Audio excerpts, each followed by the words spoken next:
Salut à tous les amis et bienvenue sur la chaîne de Passion 4Wheel. Aujourd'hui je suis avec le gars des Honda. Ça va? Salut, ça va? Ça va, tranquillou. Et il va nous parler de cette magnifique FN2, je vous envoie les images tout de suite. Allez, c'est parti.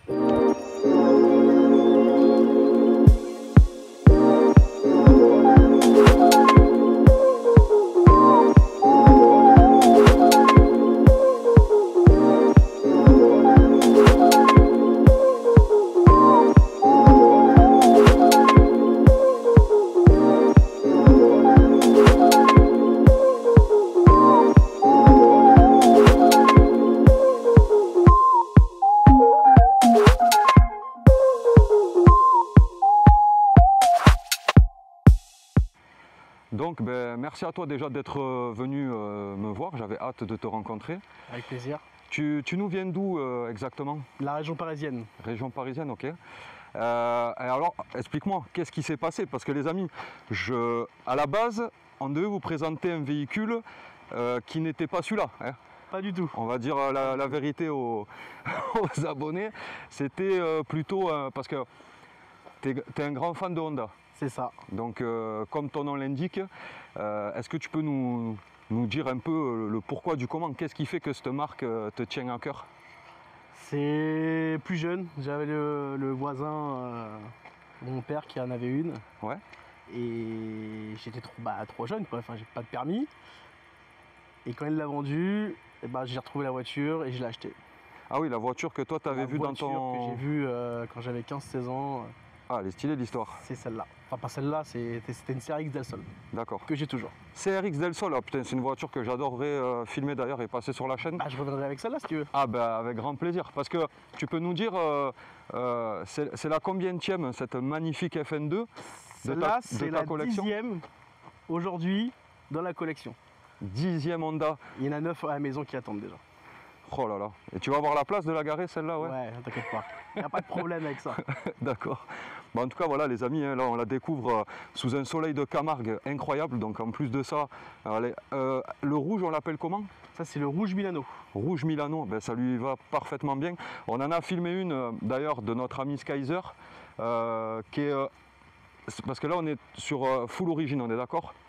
Full origine. Full origine, d'ailleurs jantes alu, elles sont juste incroyables. Je sais pas pour vous, vous nous dites dans les commentaires, mais personnellement c'est des jantes qui lui vont parfaitement bien. Ce rouge il est incroyable. C'est une couleur que tu voulais absolument ou peu importe, tu cherchais ce type de véhicule là, peu importe la colorie? Alors j'ai cherché une Tipper sur la génération des K20, moteur K20. Ouais. Donc j'étais sur la EP3 et la FN2. Ok. Mais la EP3 est trop sage visuellement. Visuellement, c'est trop...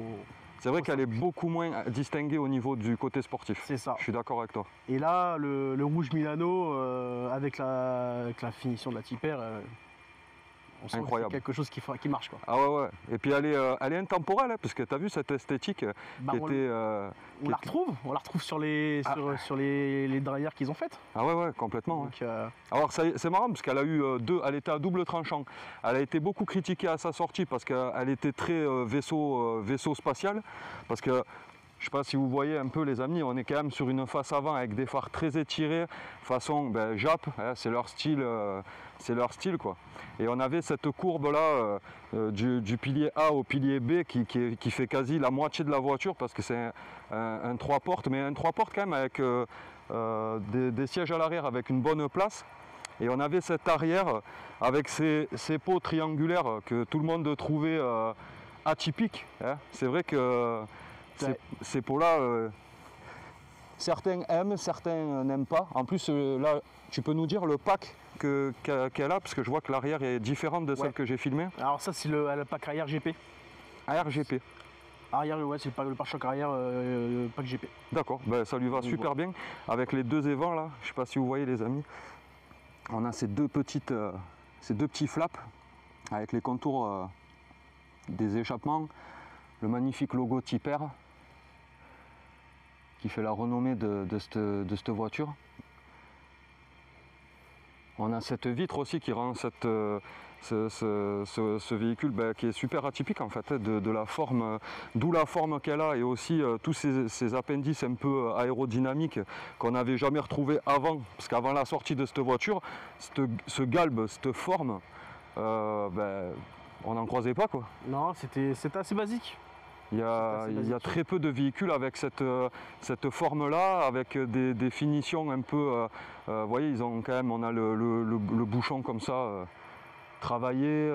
Quand on prend le 3/4 arrière, on est quand même sur quelque chose, quoi. Là, il y a un bail, quoi.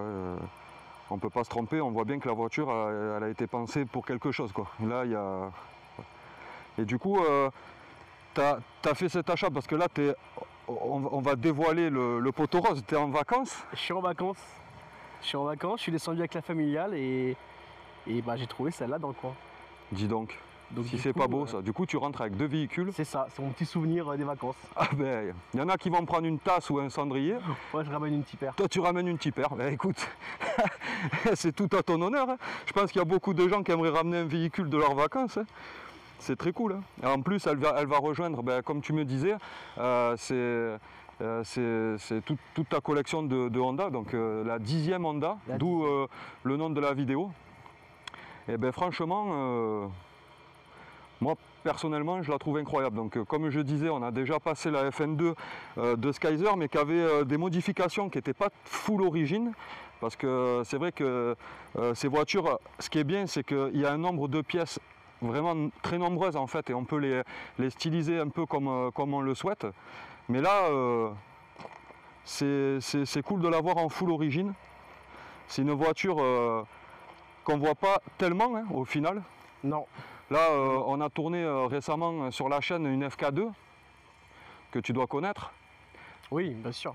Et c'est vrai qu'il y a une évolution entre la FK2 et la FN2, mais la FN2 a commencé, je trouve, à amener ce style un peu vaisseau spatial. Alors là, je vous parle que de l'extérieur, parce qu'après je vous montrerai l'intérieur. Même le tableau de bord, tu seras d'accord avec moi, il est carrément futuriste. Les fonds de compteur. Futuriste et atypique. Hein. Ah ouais, complètement. Hein, complètement hein. La voiture. On avait aussi ces poignées qui, visuellement, vous avez l'impression en fait qu'elle est flottante.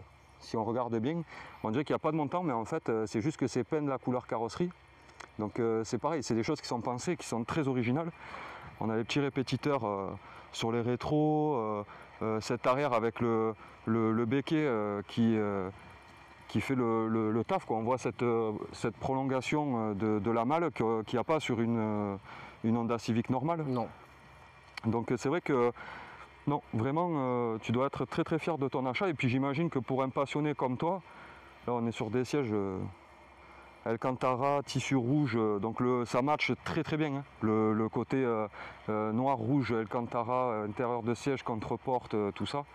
Ils ont fait des rappels aussi sur le petit bouton de démarrage, un peu le Start Engine. Très stylé, très très stylé. Volant 3 branches, vraiment on a le côté sportif avec la petite plaque là-bas que je vous montrerai pendant l'essai routier. Donc moi voilà, je suis très content de te rencontrer enfin, parce qu'on se connaissait sur les réseaux, on a pu échanger pendant des lives plusieurs fois. Et c'est vrai que j'adore en fait rencontrer les gens avec qui je discute et surtout mettre la passion à l'honneur sur des véhicules en fait qu'on ne voit pas tout le temps. Et surtout la marque Honda, bizarrement ça s'est enchaîné. J'avais pas forcément beaucoup de gens qui m'ont contacté au niveau des Honda et bizarrement. On est beaucoup. Ah ben je sais pas, vous devez vous donner le mot parce que du moment j'en ai passé une et là paf, on me fait passer que des Honda, donc moi je me régale. C'est des véhicules qui ont une histoire, qui ont vraiment une ligne atypique, donc moi c'est un régal pour moi. Donc voilà, merci beaucoup et puis j'espère pouvoir un jour te rendre visite aussi. Ça avec plaisir, tu vas quand tu veux. Ah ben je pense que dès que je peux, je viens et ça me fera un peu voyager et en deux pouvoir montrer à tout le monde un peu cette collection parce que c'est quand même pas courant quelqu'un qui a 10 Honda chez lui, on est d'accord hein. C'est voilà. Et c'est la 10e et ça fait 10 ans que je suis chez Honda cette année. Ah oui donc ben, ouais. c'est marrant, ça fait l'anniversaire. Première en 2015. Ben c'est plutôt un bon combo là, tu t'es fait un joli cadeau de tes 10 ans on va dire. Je me suis fait un beau cadeau. Un beau souvenir. Et du coup, c'est une voiture, donc explique-nous un peu le bail. Tu étais en vacances, c'est comment ça s'est passé Alors, ça faisait, en fait, je cherchais une tipper depuis l'annonce de Honda, depuis qu'ils arrêtent, ils vont arrêter les tippers en Europe en fin 2025. Oui, j'ai entendu ça, c'est malheureux. Donc, Hein. ouais. Donc, et moi qui est passionné de la marque depuis 10 ans, je me dis, la tipper c'est maintenant ou jamais, parce que les cotes elles vont s'envoler. Ah oui, complètement. Donc, je me suis dit, on va passer sur un truc un peu plus, pas atypique, mais un plus origine, parce que toutes les voitures que j'ai sont quasiment Modifié. modifiées. Et Ouais. là, on va vraiment jouer la carte de l'origine. Donc là, tu la laisseras dans son jus. Elle restera telle qu'elle est. Elle aura juste de l'embellissement, un gros coup de detailing, et il n'y aura aucune pièce perce dessus, pas de ligne, rien.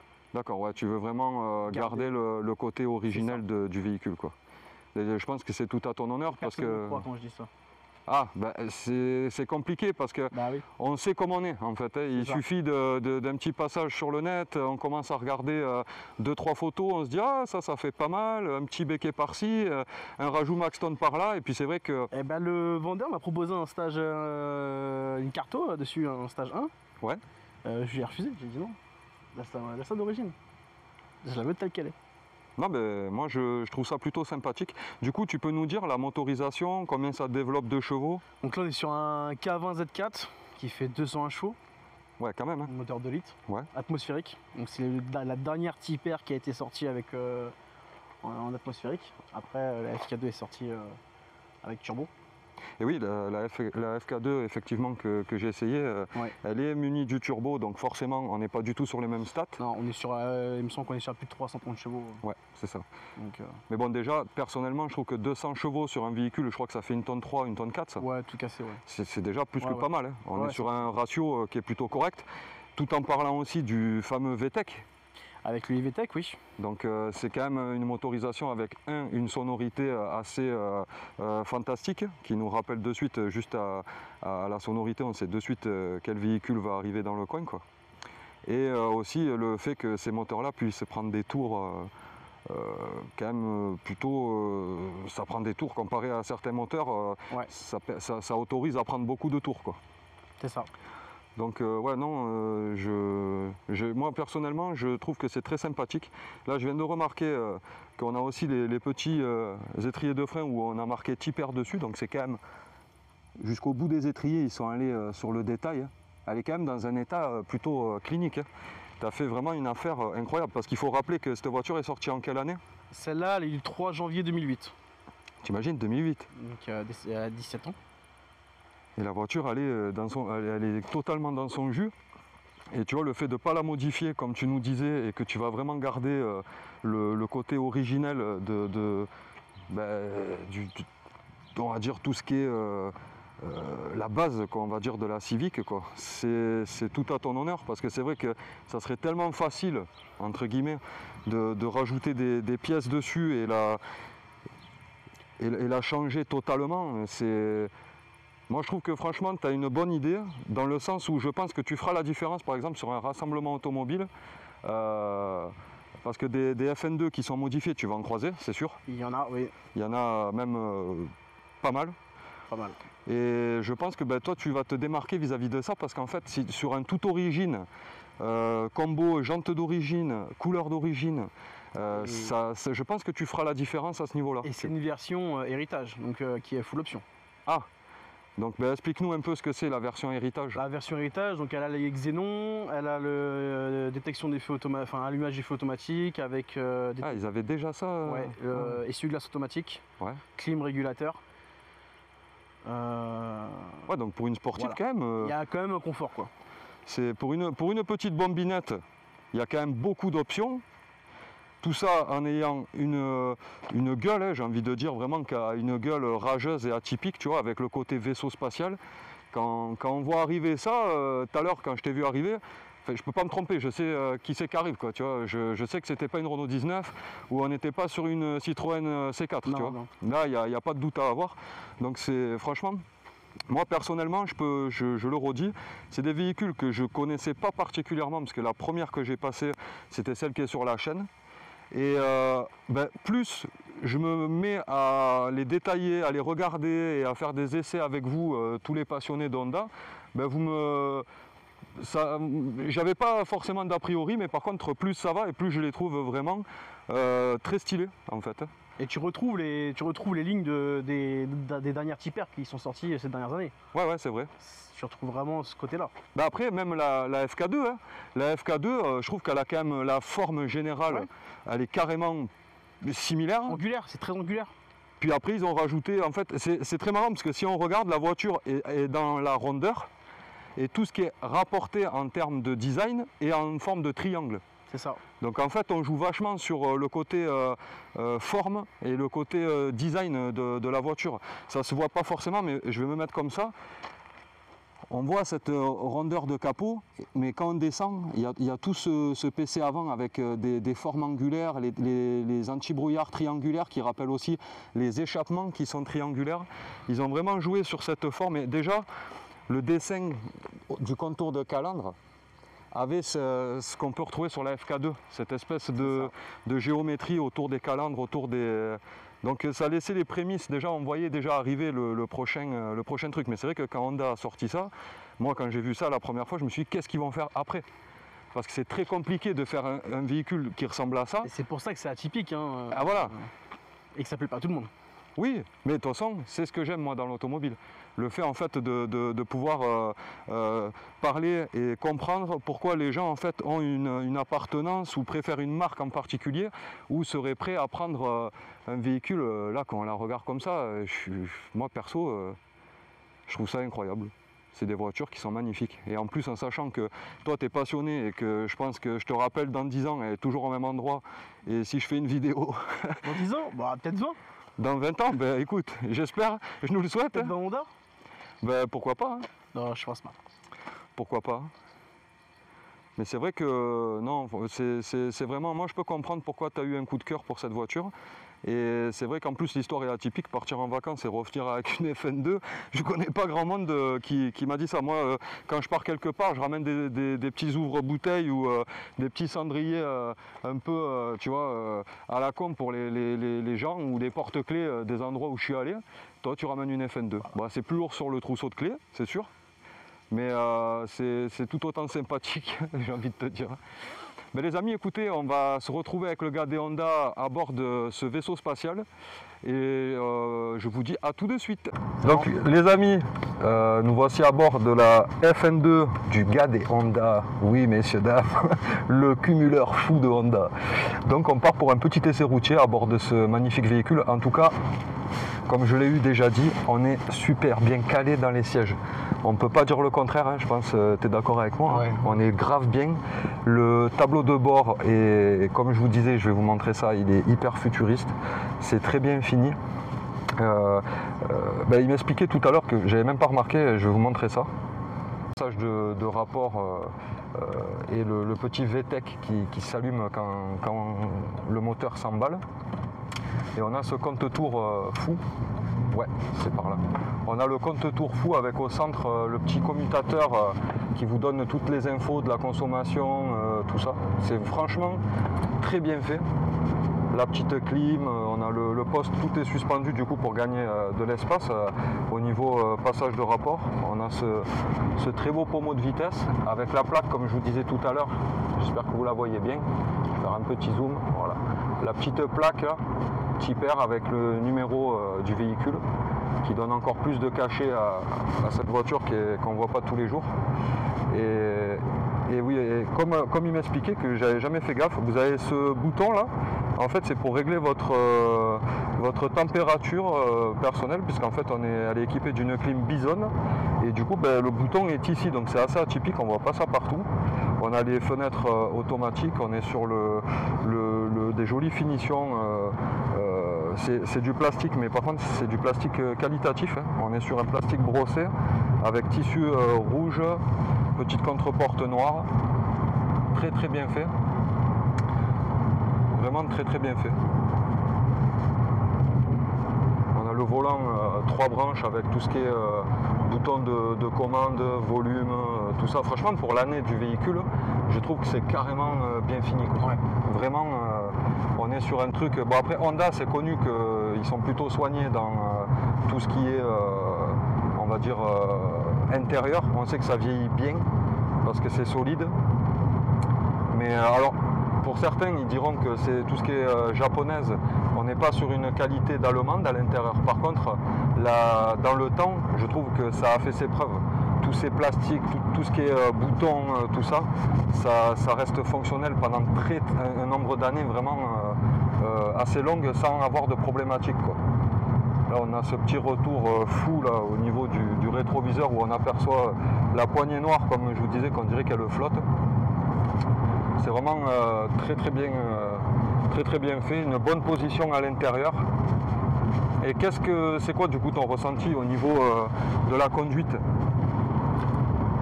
C'est une voiture qui est vraiment faite pour tous les jours, mais tu peux t'amuser sur le circuit le week-end avec. Ouais, c'est vraiment...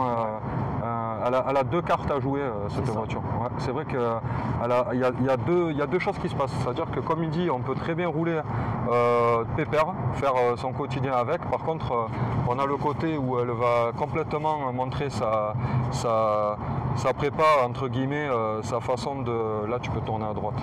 Sa façon, en fait, entre guillemets, VTEC, type R, tout ça qui se réveille d'un coup. Et là, on découvre un nouveau véhicule qui est plutôt rageur, avec une très bonne tenue de route. Parce que moi, je me souviens de l'essai routier avec Skyzer, c'était quand même... j'étais plutôt surpris parce que c'est des voitures légères. Et pour un Atmo, ça a une bonne accélération. Une bonne accélération, c'est une bonne tenue de route, oui. Donc c'est vrai que c'est une très bonne surprise. C'est des voitures qui sont à double tranchant, on va dire. Donc là, on se déplace sur un petit brin de route plutôt sympathique. Et nous voilà sur le roulage tranquillou. Donc si on veut prendre un véhicule de ce type-là, il faut compter combien financièrement, sans te demander le coût d'achat, hein. On a un peu tous les prix, ça commence à 10 000 €. Ouais, il faut compter à peu près 10 000 balles. À partir de 10 000 €, on commence à avoir des voitures. Je parle d'aujourd'hui, hein, ouais. Parce que la cote va augmenter et va que augmenter. À 10 000 €, tu commences à avoir des modèles qui ont à peu près 200 000. Ouais. Après, tu peux aller sur des versions qui sont entre 13 et 16 000 en fonction des options, en fonction de l'entretien chez Honda, si la voiture est d'origine. Et après, tu as des éditions assez spéciales où là, on part quasiment sur du 20 000 €. Ok. Ouais, donc ça reste quand même envisageable pour tout passionné de véhicules de ce type-là. C'est quand même, ouais, ça reste un budget, mais je veux dire, ça reste faisable. Ouais. C'est quelque chose qu'on peut, si vous êtes fan de cette marque et que vous voulez un jour accéder à ce type de voiture, ça reste plausible, quoi. Et en termes de consommation, ça dit quoi? Là, sur une conso, on est sur du 9 litres 200. Ah oui, quand même, ouais, d'accord. Ouais. Après, bon... Après, j'ai fait un peu d'autoroute. Ouais, c'est du mixte, hein, on parle en mixte. Ouais, ça. Sur du mixte, on va tourner peut-être sur du 8 litres, 8 litres et demi. Ouais, donc... Ça fait que 5 jours que je l'ai. Ouais, donc t'es encore en train de la découvrir, entre guillemets, quoi. C'est ça. On verra au retour à Paris. C'est ça. Bah, tu nous en diras plus sur les réseaux. Y a pas de souci. Tu pourras nous commenter la vidéo et nous dire si ta conso elle a bougé ou pas. Et en termes d'accélération ou de ressenti sur la route, tu peux nous en dire quoi?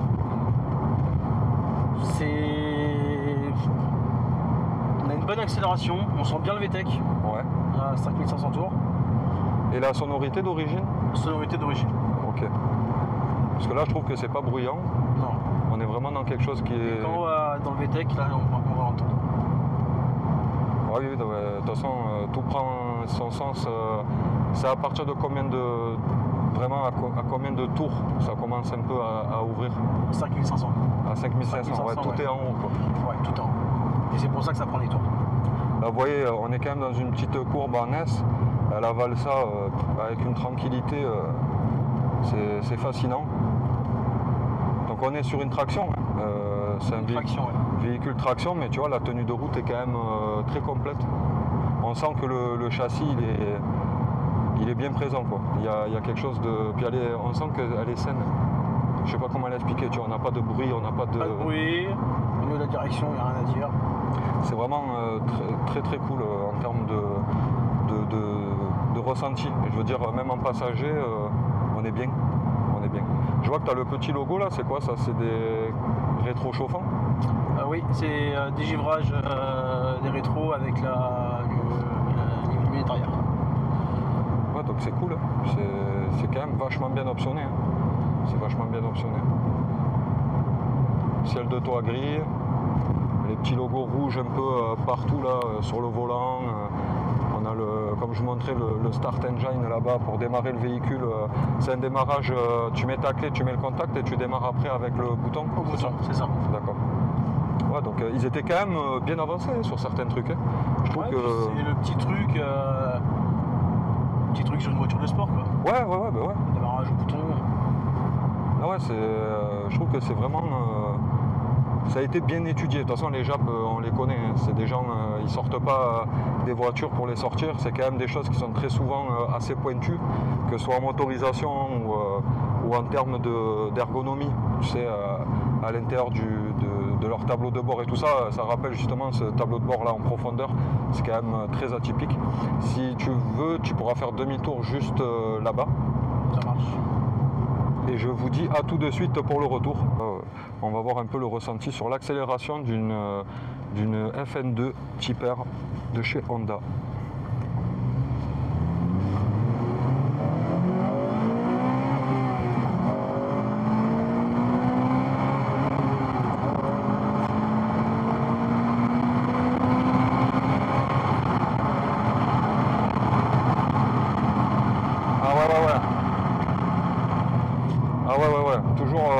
Toujours cette sensation, c'est vraiment fou, hein. À partir d'un certain tour minute, la voiture elle se transforme en fait. Je trouve que hein, ça, avec le petit rupteur en plus que tu nous as fait, alors je suis toujours, ça balance entre deux trucs parce que tu vois là, hop, tu reprends une conduite comme si tu vois on partait faire les courses et là on était dans Fast and Furious il y a 5 minutes, tu vois. C'est incroyable qu'elle ait ces deux visages, tu vois. Et c'est la force justement de ce moteur VTEC les amis, c'est vraiment moi j'adore, personnellement j'adore. Je sais que vous n'avez pas le ressenti à la caméra de ce que nous on peut vivre dans le véhicule, mais je vous souhaite à tous de monter à bord ou de pouvoir en essayer une et vous allez voir comme ces véhicules en fait ils sont impressionnants de justesse, impressionnants d'assemblage. C'est vraiment quelque chose de très cohérent. Voilà. S'il y avait quelque chose à dire sur cette voiture, je trouve que c'est cohérent parce qu'ils nous ont fait à l'époque une voiture futuriste qui marche bien, qui a une sonorité atypique, qui a une gueule atypique. Donc n'hésitez pas en tout cas à commenter cette vidéo, à la partager parce qu'il y aura d'autres essais routiers, il y aura aussi des essais avec des passionnés de moto, il y aura d'autres véhicules un peu en tout genre. Mais là, en ce jour-là, moi je suis très content d'avoir rencontré le gars des Honda qui est un grand passionné de voitures. Je pense qu'on aura la chance peut-être de le recroiser sur la chaîne, parce qu'on ne peut pas passer à côté de quelqu'un qui a une dizaine de Honda. C'est juste incroyable même, parce que cumuler 10 voitures et en plus les entretenir tout en pouvant rouler avec, parce que tu nous as pas tout dit et je veux pas tout dévoiler, mais vous verrez que si on a d'autres contenus sur la chaîne, vous allez être plutôt subjugué par ces autos, parce que c'est quelqu'un de passionné, vraiment passionné. Donc là pour la chaîne Passion 4Wheel on ne pouvait pas faire mieux. En tout cas les amis, je vous remercie d'avoir regardé la vidéo. Vous commentez, on est de plus en plus sur la chaîne, donc ça fait plaisir. Je te remercie encore une fois d'avoir pris le temps de nous présenter ta magnifique FN2, donc son nouvel achat, je répète, la dixième de sa collection. Et avec plaisir en tout cas d'être passé. Je pense que la vidéo elle va plaire parce que tu vois tous les gens qui sont passionnés d'Honda, là les gars, on peut pas mieux faire là. Un véhicule total origine, il vient de l'acquérir, il nous fait la chance de nous l'amener pour qu'on puisse découvrir ça ensemble. Donc je vous souhaite à tous une belle journée, une belle soirée. Je ne sais pas quand c'est que vous regarderez la vidéo, mais je vous souhaite à tous une belle journée ou une belle soirée. On vous embrasse, on vous souhaite une belle et longue vie. Et je vous dis à très vite sur la chaîne Passion 4Wheel. Salut!